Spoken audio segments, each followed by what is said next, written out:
Hello, everyone. It's great to see you virtually. I'm Audrey Coleman. I'm Associate Director at the Dole Institute of Politics, and I'm really excited today to start off this new series, this digital series called Living History, which is a series of conversations with folks who work at our nation's flagship government and historical institutions, and they'll be talking about what they do, why it's important, and what it means to us today. So I'm pleased today to have Abbie Grotke and JJ Harbster from the Library of Congress.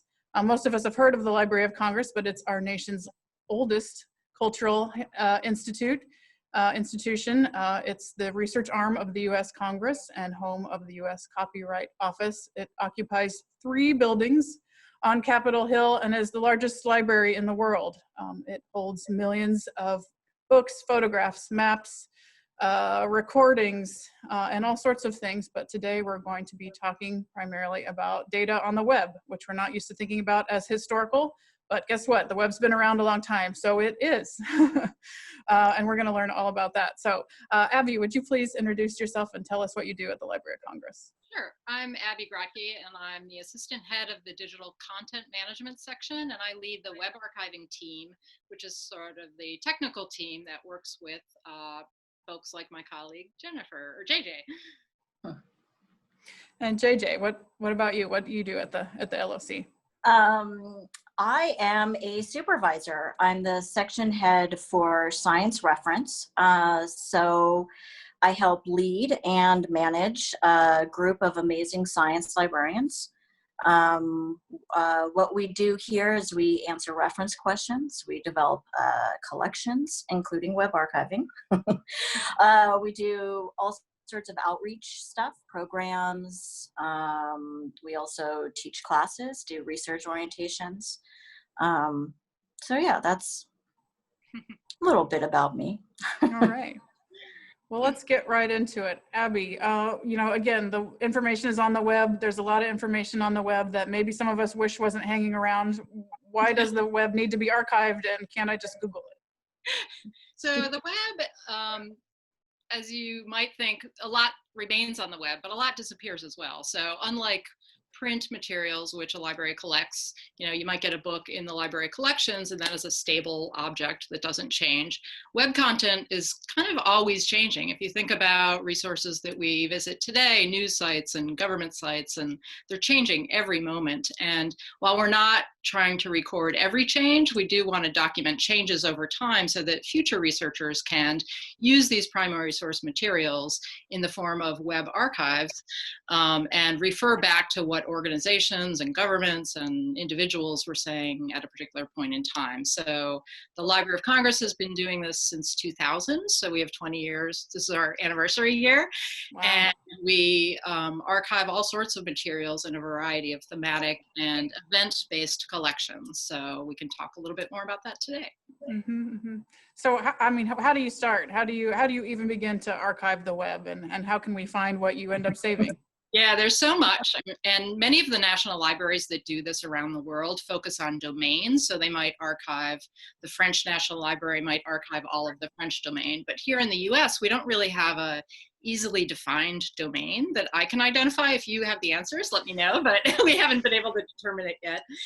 So our approach is really very highly selective, and it's looking at, again, events and themes in certain subject areas that might be of interest to folks like JJ and our science librarians or our other reference librarians who are selecting content for the library's collections. So again, it's highly selective. There's so much out there.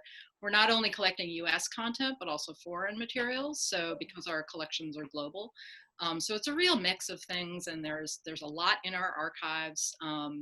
What happens is when a collection is defined and we figure out what approach we're going to do for a particular collection, the content is selected by reference staff like JJ, and then we use specialized tools to go out and harvest that content and make copies of it and preserve it in preservation formats. So it's a little complex technically, but we're using open source web crawlers, we call them, and something called the Heritrix Crawler, which was created by libraries like us and the Internet Archive. So if you're familiar with the Internet Archive and the Wayback Machine, we're using very similar tools.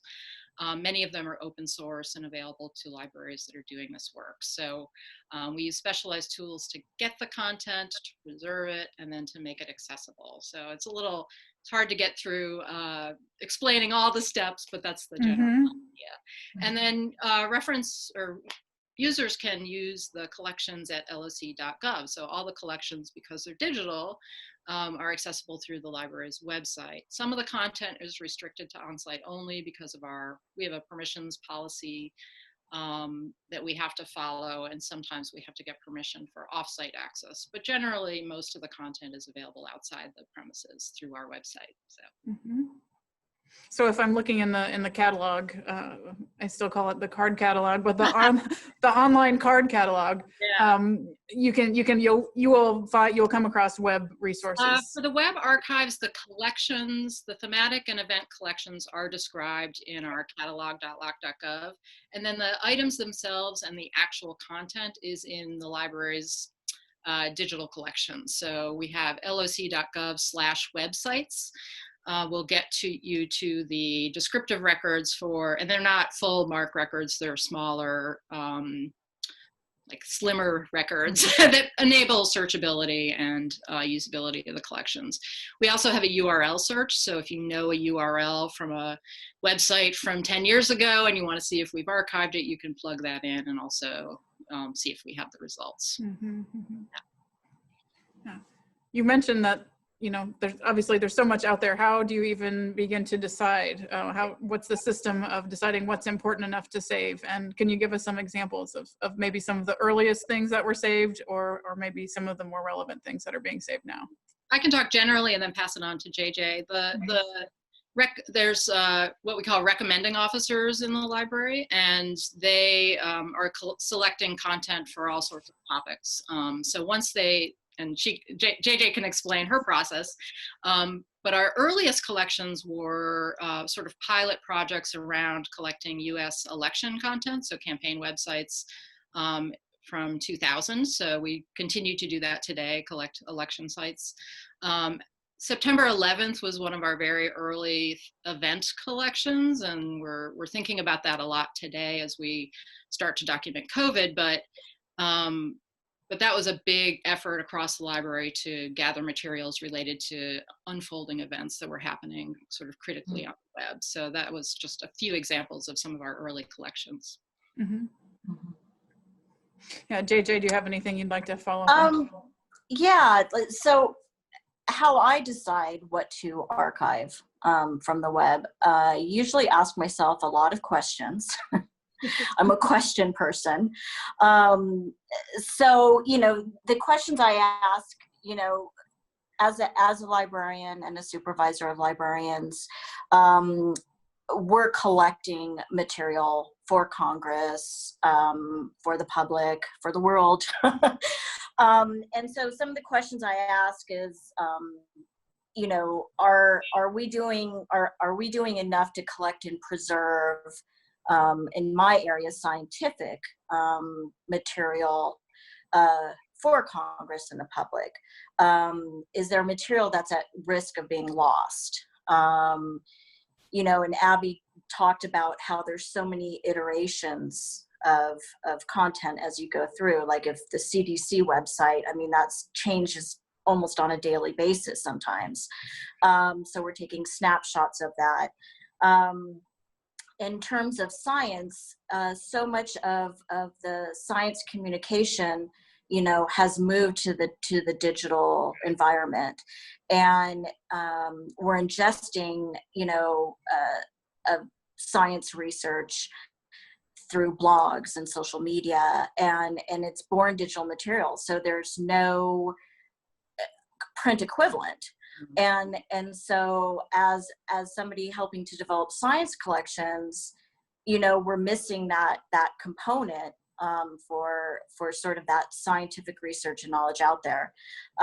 So one of the collections I gosh, I can't remember what year it was. I should have written down the year. Was it 7 maybe, or 8? It was early. Yeah, it was pretty early. I proposed, because science communication is very important to me, and I proposed that we create a science blog web archive to collect that original thought and discourse research that is happening solely online. So there's no print equivalent. So the Science Blog Archive, yeah, I can't remember what year we started that, 2007. We have a few other blog archives.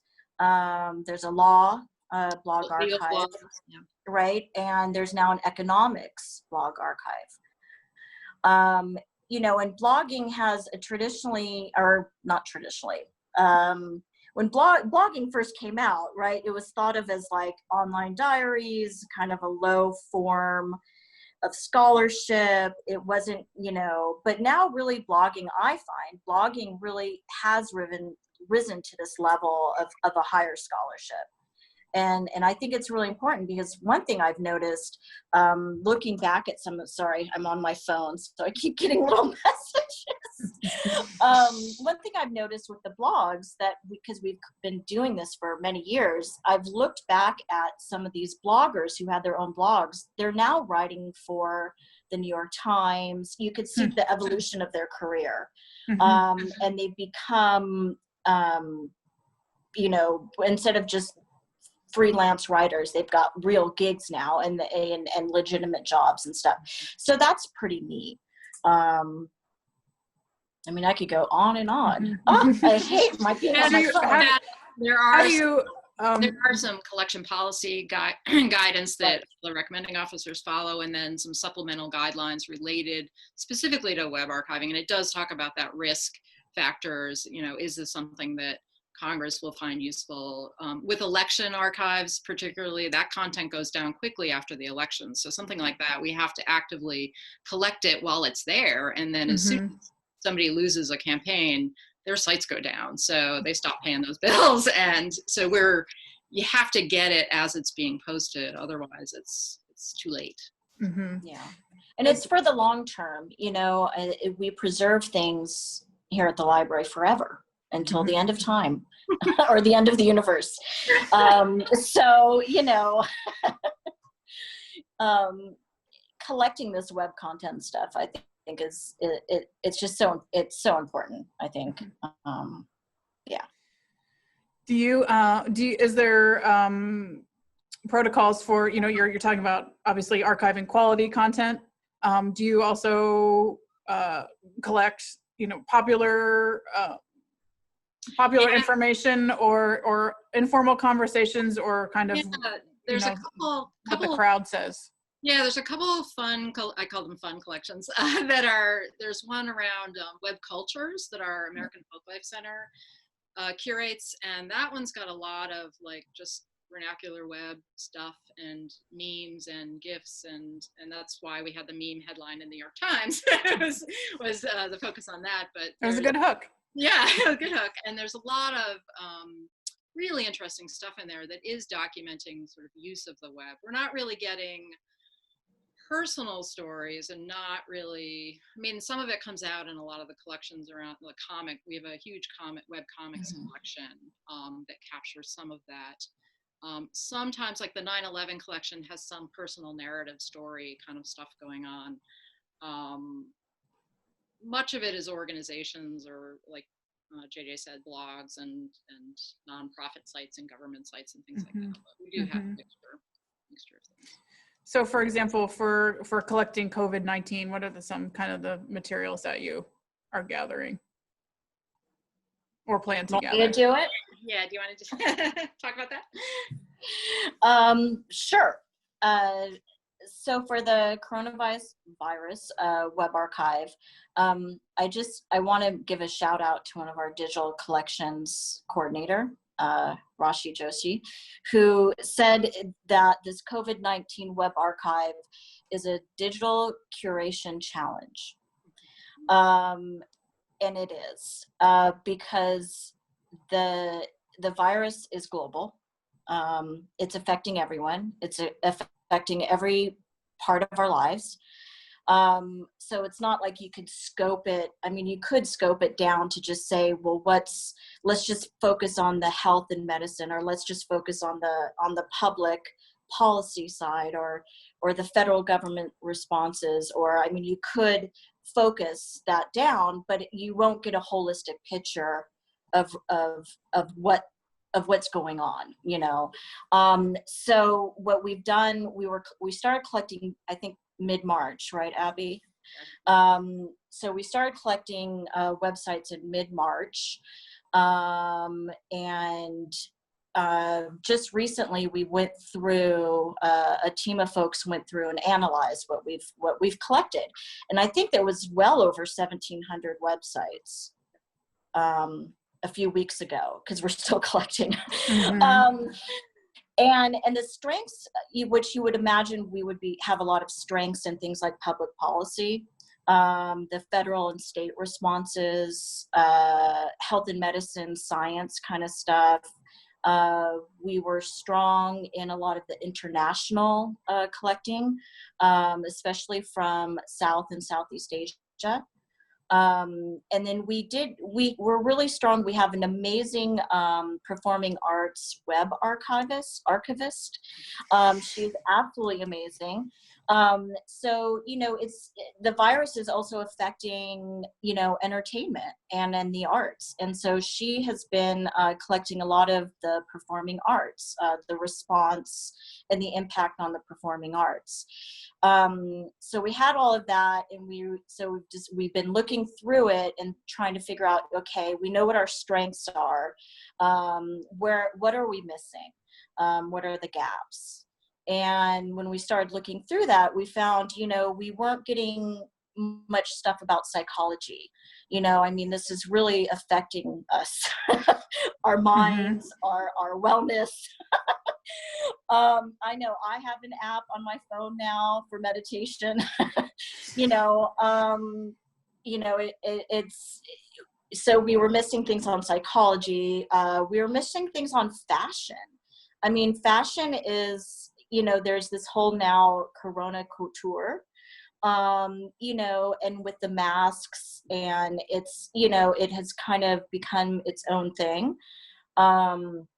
We were missing some stuff on religion. What were the responses from churches and synagogues and things like that? Like, how are they, you know, how is that impacting them? You know, more stuff on entertainment too, like sports, you know, I mean, I don't know what's happening with sports. You know, and some of that makes how we documented 9/11 as well, because we were pulling in church websites and sports, like documenting when baseball came back after 9/11 and things like that. So there are a lot of parallels too in terms of how we're all reacting and what the areas are. So it's really fascinating, you know, so many years later to see it again.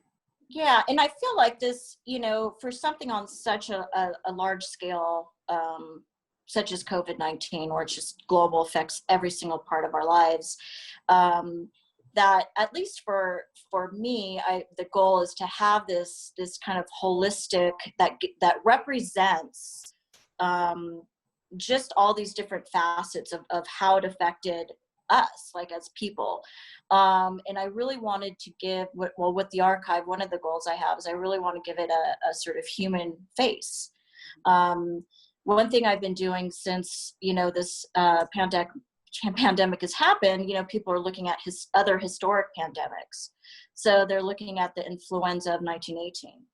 And so you look at, you know, I look at it and go, well, you know, what are people talking about the influenza of 1918, and how is that relating to today? And are we collecting things to kind of answer those questions those scholars have right now about the influenza of 1918? And so trying to look at, you know, the stuff in archives and other institutions that documented that flu, you know, are we collecting similar things? So there's, you know, we're also want to increase the visual arts and graphics and photography and that sort of thing too, because you look at the 1918 influenza, and I mean, just the pictures are incredible. I mean, there's so many images.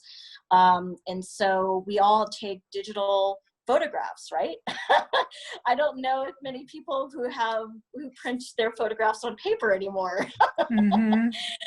So we need, that's another, we need to be collecting these digital collections, the photographs and stuff like that, which we are actually, separately.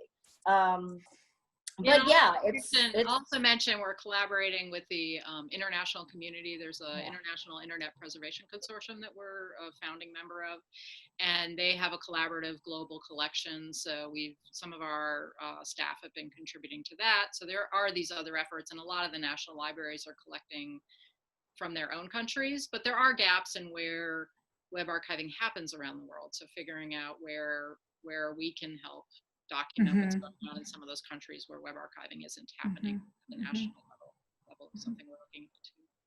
And it's, to sum it all up, it's, web archiving, the COVID-19 stuff is a multidisciplinary approach, and it's a very thoughtful approach. So I always say it's so romantic to say, we'll just get everything.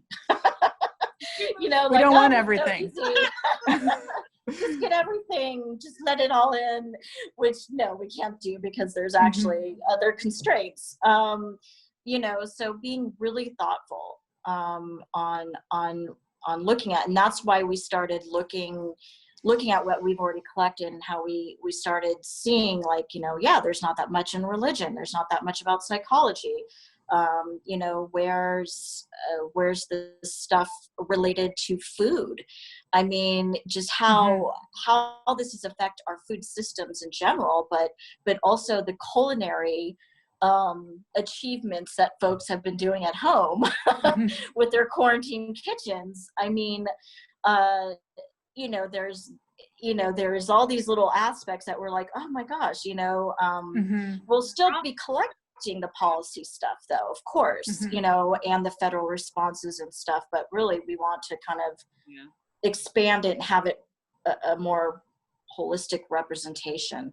We do know that we have we have about 75 or 80 ongoing collections that we manage at any given time. So we do know that a lot of those have sites that we've been collecting for a long, long time that are also mentioning, aren't specifically in the archive because of the COVID or other, because of that, but we are picking up bits of it that's happening on other websites. So I know I saw a campaign website that we were archiving that had a big COVID, splash page. So it's kind of everywhere in the archives too, which will be interesting for future reading. Well, additionally, I mean, at the same time that we're having the COVID crisis, another national, now global movement is the social justice movement and Black Lives Matter. And you all have shifted or are shifting into collecting that material too, right, Abbie? So we weren't busy enough with the COVID collecting and the election archive this year, but we started archiving a number of weeks ago. A project team was put together pretty quickly to document the protests in the US and globally. So the project team is filled with, again, a multidisciplinary subject expert set of team members that is looking very carefully at selecting content to supplement what we already have in the web archives, and to build and grow and document the movement, really. So it's really exciting to see these two projects come about at the same time, and to see the collaboration across the divisions, and folks are teleworking more, so they have a lot of time for web archiving, which is also helpful during this time, because we can do this. This is what we do anyway, so it's a good time to be doing this. So we're very, very happy to have these two groups to work with. And Abbie, I noticed also in another collecting area that I believe you've worked in is archiving, which is something related very much to our collections here at the Dole Institute. You're archiving the websites of members of Congress, is that right? Yeah, we've had a U.S. Congressional Web Archive that we started in 2003, I think, with the end of the 107th Congress. Does that sound right? And we basically did a snapshot at the end of that Congress, and then starting with the 108th Congress, we started archiving this websites monthly. So every House and Senate website, including committee sites. Not sure if the committee sites were in the very early crawls, but we added those later. So we've been doing that regularly. It is ongoing. So every Congress, we continue to update the list of URLs, and it can be quite a challenge to find all the social media accounts that people are using and get the content into the collections every 2 years. But most of it, we are a little delayed on releasing that content, but we hope to have an update sometime in early 2021, I hope. But we have through 114th Congress available at loc.gov/websites. So I encourage you to check it out. And I did check, and Elizabeth Dole's website is in our archive. Oh, wonderful. Good call. I will mention that we also have some, because our program started in 2000, a number of years ago, we were able to purchase older content from the Internet Archive for anything that's .gov. So we do have content going even further back to 1996 is when they started. So we do have some content in our archive from earlier days. Okay. We started formally later. Wow, that's really fascinating. Before we conclude, do either of you have any last comments you'd like to make, or what other points would you like to make about web archiving? I just say it's a really exciting time right now. I mean, every day is a new day with web archiving, and a few months ago we couldn't even have anticipated having the types of collections that we're supporting right now. So it's just, it's a good time to be doing what we do, because we know that this is so important for future researchers. So writing thought. JJ, how about you? I mean, I would definitely, I agree with that. You know, I remember when I first started doing web archiving, it was, I think the first project, it was 2005 with Hurricane Katrina. And it was like, how do I, you know, it was hard enough to deal with all the books and the magazines and databases as a librarian. And now there's the web, the never ending web. You know, but I feel like now, you know, so many years later, that it's just part of what we do, to me, I'm not making that much of a distinction of like, is this print or digital? It's like, this is information, and this is information to collect. And so I'm just kind of, it's no longer like, I mean, of course it's a different way to collect it, but now it's just all, you know, science information, rather, because that's what I do.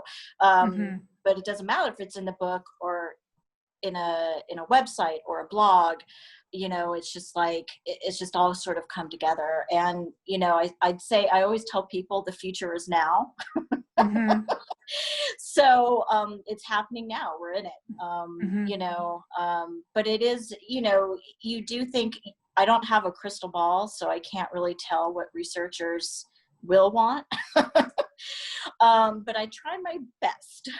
And so researchers still don't quite know how to use web archives. So that's a big challenge ahead of us. Like, how do we get them engaged, and understanding that they're here and that they can be used. And yeah, so that's future challenges. Plenty of work to do. And I think they will. The one last thing, I mean, I will say, the one thing that made me think about future researchers, Earth Day just celebrated its 50th anniversary. And so I proposed, we did a project to document Earth Day 2020, because that's a big deal, 50 years. You know, COVID happened and things kind of changed a little, but what I was thinking about was that when Earth Day reached 100, you know, people might want to go back and look and say, hey, what was going on 50, you know, for the 50th anniversary?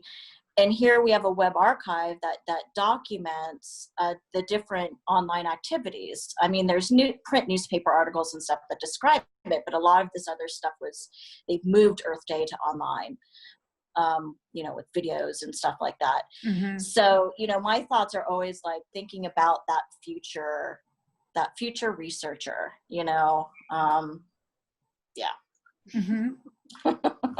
Well, it's really true. I mean, we've talked about policy and representation and government documents and grassroots initiatives and public conversations. If you all aren't doing this kind of work now, we're not going to have, you know, any kind of record, whether it's for researchers who are willing to come, or if we have any kind of sense of where we are as a society in another decade or two. You know, if you weren't doing this work, it would be lost. So I can't thank you both enough for being with us today to tell everybody more about what you do and kind of lift the curtain and turn the lights on and really get us thinking about what we're experiencing now and how people are going to access it and what they're going to think about us. What are they going to think about 2020 in the future? It's fascinating. So thank you both. Thank you, Abbie. Thank you, JJ, for being with us. Thank you. Yeah, That was fun. Yeah, it was fun. And thank you everyone for joining us, all of us virtually at this first installment of the Living History series for the Dole Institute. We look forward to seeing you again, and also coming up this fall for our signature events as they move virtual as well. So take care everyone, and we'll see you again soon.